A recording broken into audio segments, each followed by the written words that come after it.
Hi everyone. With patch coming in for a few days, these are the decks that you should be playing before it gets nerfed. The first deck is a deck that uses Riptide Sermon.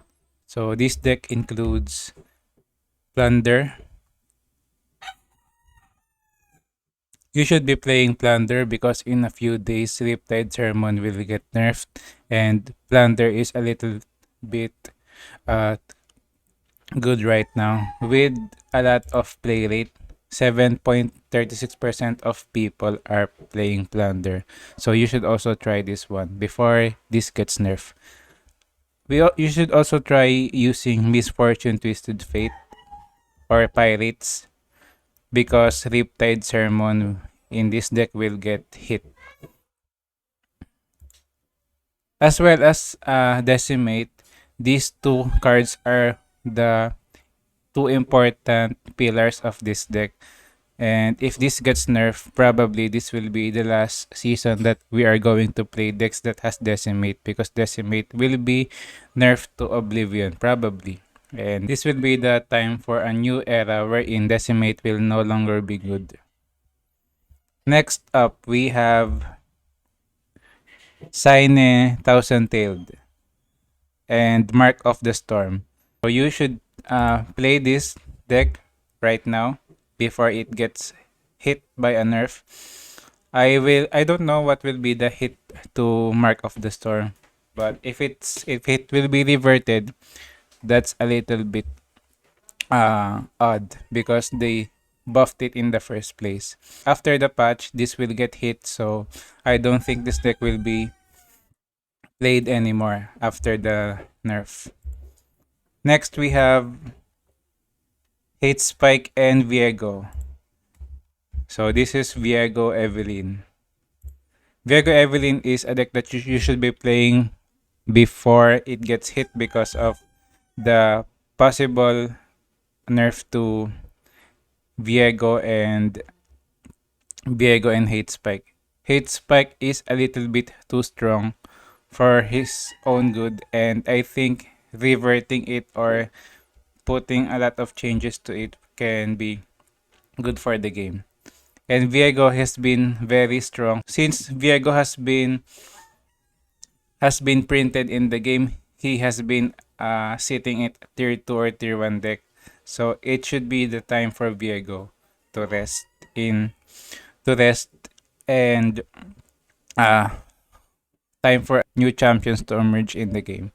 So rest in peace, Viego. You will be missed. Next we have concurrent timelines. I don't have any idea what will be the possible adjustment to concurrent timelines, but uh, timelines right now, together with equip cards, are very good. And this is the deck that I used from Platinum up to Master. I played only this deck and I climbed slowly because I'm a little bit busy, but the the games are very interesting because at turn 8 to turn 9, if you have Bird and Ice and you have activated timelines, you have Ice Pillar, you are already can close out the game at that spot. So this deck is very strong. But the problem with this deck is a little bit inconsistent. If you did not draw timelines on the earlier turns, it will be hard for you to win the game. But anyway, this deck is very strong. Timeline specifically combined with equip cards like Combat Cook, Pit Oven Castaway, and these cards. This is very strong. You have a lot of value in this deck. Next, and another deck that you should be trying are Harrowing decks like Nami TF Shadow Els will be nerfed next patch because of the possible nerf to Harrowing.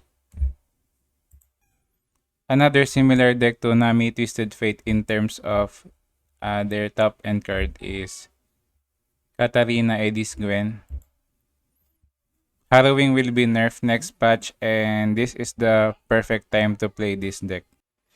And another deck that you should be uh, playing are decks that utilizes Rite of Calling. Examples of those decks are Kaisa, Mono Kaisa, and Mono Viego. Those decks are uh, deck that utilizes this card, Rite of Calling. So before Rite of Calling gets nerfed, you should probably spam this deck on ladder. So there you go. Those are the decks that you should be playing before the patch hits. I think we should be saying farewell to Decimate and Viego. It has been a long run for these two cards, and this should probably the end of these cards. We are looking forward to these buffs. Hopefully, these champions or these cards could potentially change how we play the current Legends of Runeterra, and I'm positive that this could be a good change for the game. That's all for the video regarding all the decks that you should be playing before the patch hits. See you again next time.